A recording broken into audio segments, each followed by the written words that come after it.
Alors, on fait une petite pause pour changer d'objectif sur le Canon pour qu'on puisse tester l'autre objectif.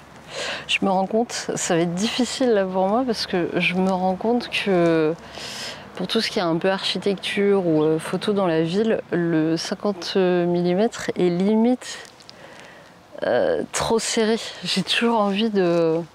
Moi je pense que je suis plus à l'aise avec un petit 35 ou un petit 28. Et là, je m'en aperçois encore plus avec celui-ci. Surtout que ces derniers temps, j'ai beaucoup utilisé des compacts pour tester les compacts que j'ai mis en vente sur mon site internet. N'hésitez pas à passer d'ailleurs, si jamais il en reste quelques-uns. Et les compacts, en fait, ils ont un grand angle. Enfin, un grand angle. On se comprend, mais c'est toujours plus petit, généralement plus petit que 50 mm. Du coup, là, ça me fait bizarre. Et là, en plus, on va mettre du 135, donc bon, c'est pas grave, ça va me faire prendre beaucoup plus de recul, mais bref, on va voir. Alors, je vous présente ce merveilleux petit Tamron. Voilà, c'est un 135 qui ouvre à 2.5, une belle petite beauté avec le pare-soleil intégré. Et ça, c'est plutôt cool. Il est très très beau. Il a, franchement, je pense, jamais été utilisé ou peut-être une ou deux fois. Donc pour retirer votre objectif, parce que j'ai galéré en live Twitch et pourtant j'avais la bonne manip, n'hésitez pas à forcer un peu. Donc il faut appuyer sur cette petite molette, ok, là. Et ensuite vous appuyez sur le bouton. Non, le bouton c'est pour faire revenir, pardon. Le bouton là, il faut l'utiliser que quand vous voulez faire revenir le poussoir, le bouton poussoir qu'on a utilisé, ok. Donc là, il faut le laisser justement activer et ensuite vous allez vous occuper de relever cette bague vers le petit point rouge qui se trouve ici, voilà. Ensuite, vous pourrez enlever votre objectif et il faudra mettre l'autre objectif. Là, vu qu'on est en extérieur, je vais essayer de faire la manipulation assez rapidement. D'ailleurs, sachez que je déteste le faire dehors, ce genre de manip. Donc là, j'ai refermé mon petit objectif. Je le mets dans la petite pochette et puis je le laisserai dans mon sac là maintenant. Et là, on va monter du coup le petit Tamron. Donc il suffit de trouver le point rouge pour le mettre sur l'autre point rouge et hop, on leur fait faire des bisous. Et voilà. Donc là, une fois que là, mon point rouge, il n'a plus le point rouge à côté puisqu'il est parti sur le côté ici. Donc là, vous pouvez appuyer sur le bouton gris pour sécuriser votre objectif. Et votre objectif est monté. Donc là, on va partir sur du 135. Il y a un monsieur pas loin, j'ai envie de le prendre en photo. Parce qu'il est jaune fluo, j'adore le jaune fluo. C'est ma couleur préférée, sachez-le. Mais j'ai zéro réglage là, donc je sais pas si ça va marcher. Oh là là, j'ai l'impression d'être paparazzi là avec ce truc. Alors attendez, hein, je vous montrerai après. Le monsieur en question. Je sais pas du tout si j'ai les bons réglages, c'est le problème. Je suis à 2,5, ah ouais, non, on va peut-être se calmer. Peut-être 5, 6, oh là là, il s'en va.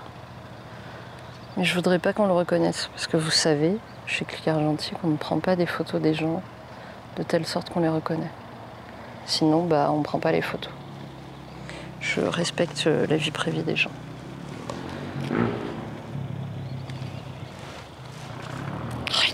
Attendez, je me décale.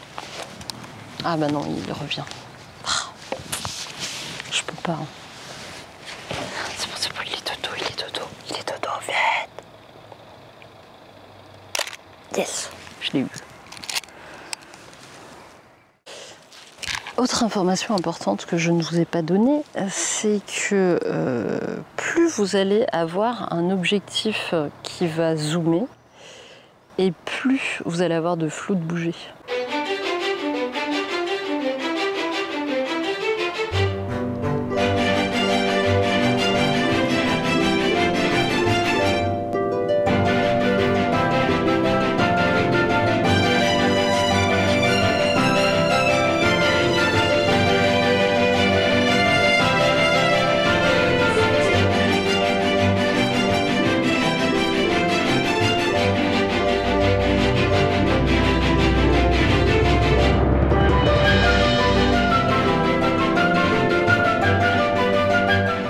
Je vais vous poser par terre parce que j'ai vraiment peur que toutes mes images soient floues. Sachez, pour information, que plus vous allez avoir un objectif qui zoome, et plus vous risquez d'avoir des flous de bouger. Donc il faut faire très attention à ça, et l'idéal c'est de toujours avoir un trépied. Là en plus, moi j'ai une 200 ISO, donc voilà, je pense que le bouger même... Vous voyez, dans un objectif classique, 1/50e, on peut faire à main levée jusqu'à 1/125e de seconde. Moins rapide après, quand on passe à 1/60e, les risques de flou sont vraiment très élevés. Et après, plus rapide, il n'y a pas de souci. Mais là, si vous avez un objectif comme le mien qui zoome quand même, celui-ci est quand même un 135 mm, là, un 125e, ça va être un peu léger. Voilà, alors j'ai fait beaucoup plus que 1/125e, mais même comme ça, j'ai quand même peur d'avoir des flous de bouger. Donc par précaution, on va juste faire une photo avec le trépied qui me sert pour filmer. Je vais vous poser par terre et puis juste 2 secondes et puis voilà. Heureusement qu'on est un jour férié et qu'il n'y a personne dans la rue. Mais il n'y a littéralement personne, sinon tout le monde verrait mes petites fesses. Et ben on est bon. Qu'est-ce qu'on fait? Est-ce qu'on fait... Ah bah non, là il n'y a pas. Ok, nickel. Parfait.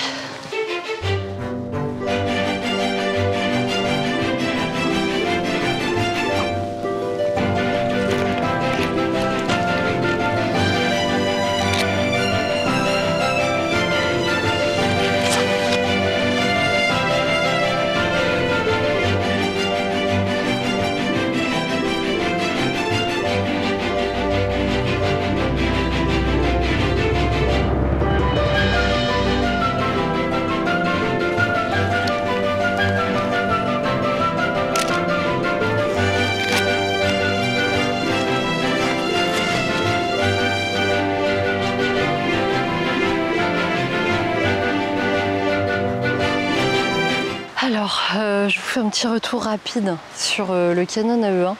J'ai pas vu les photos encore, vu qu'on les a pas encore développées, vu que je viens de finir. Franchement, pour une première prise en main, sans avoir regardé de manuel comme je fais d'habitude, et j'assume totalement, si ça ne vous plaît pas, pas de souci. Et je l'ai trouvé vraiment super agréable à prendre en main. Il est un peu lourd avec le 135, mais franchement ça va, et je pense que les photos vont être sympas. En tout cas, vraiment la prise en main super simple, très agréable.